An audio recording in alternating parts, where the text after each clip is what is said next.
A few months ago, we made a video showing how you could create a dynamic pipeline importing data from an Azure SQL database into a data lake. Well, can we do that with Microsoft Fabric? Yes, we can. Coming up next on Tales from the Wake up, today's gonna be a good day. Wake up, today's gonna be a good day. Wake up, today's gonna be a good day. Wake up, today's gonna be. If this is your first time finding your way over to Tales from the Field, give us a like and give us a subscribe. We drop content every Monday, Tuesday, and Wednesday. On Monday, we have our MS Tech Bits. On Tuesday, we have our Azure Data Community Roundtable, where we feature content from the creators in the Azure Data Community for the Azure Data Community. And then on Wednesdays, we have our MS Tech Bits. That's a video where we are inspired by you, the community, a question we received, something working with a customer or working with a product group. You're watching one of those videos right now. Let's get over that great content. All right, so here we are in my Fabric workspace. I'm going to click on New, and then I'm going to go to More Options. I'm going to get the data pipeline. And what we're going to do is we're going to make a dynamic data pipeline. I'm going to call this Dynamic Pipeline for Layhem because that's the database we're going to import. And essentially, we're going to get all of the tables, just like we did when we were doing this in our ADF or our Synapse pipeline. I'm going to add an activity. I'm going to go to Lookup. Because remember, I'm going to use a dynamic lookup to be able to get my tables. We're going to call this list of tables. I go to settings. I've already got my connection for my Azure SQL database in there, so I'm going to use that, but it would be pretty easy to make a SQL database connection.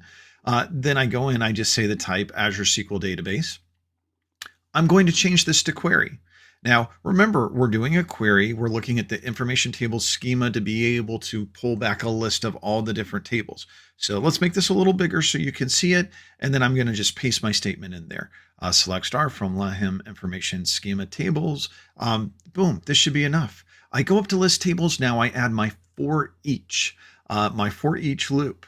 And now this is going to be my loop for tables. I go into settings, dynamic content, and we did this before, right? We're going to go to the list tables. And what I want is the list tables output. Remember, we got to add dot value to be able to get the list of tables and schemas. So those are the rows we're returning.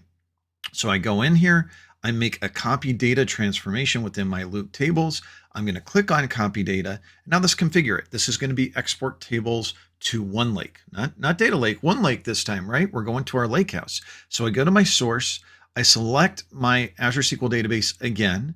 I'm going to test the connection, should have done that earlier, but just validate that it's successful. And then I select Azure SQL database.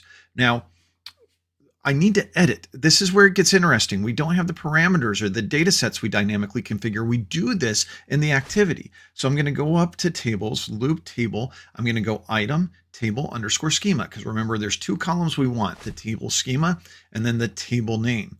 And so I go and I create another one for table name, loop, item, table underscore name. There we go. Click OK. This is now configured. Now let's go to our destination. For destination, I'm going to take, and we're going to leave it at our Lakehouse, right? We could do a KQL database, data warehouse. Nice to know we have options, but I'm going to my Lakehouse, my baseball Lakehouse. Now I'm going to go to files because I don't want to select a table to import this to. And again, we're going to do this just like before, but it's a little different this time. I've got to create the concatenate value from the beginning because I don't have multiple folder spaces. So I'm going to say Layhem pipeline. That's going to be my top folder. And then I want the secondary folder to be the table name. So I'm going to add my item dot. I was missing the parentheses in there. I don't know if you caught it, but I needed to add the parentheses back. Item dot table name. And I saved that. And now this is going to create that folder structure for me to have in my Lakehouse. And now next, I'm going to create the file type itself. I'm going to do an item.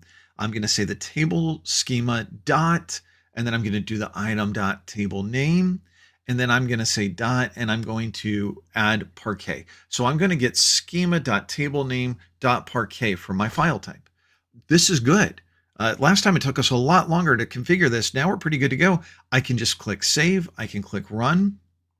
Now I'm going to come down. I'm going to look at the output. It's going to be in progress. This actually loaded pretty quickly. I want to say this was under a minute to be able to get this. These are not huge tables though. I go to my workspace. I go to my Lakehouse.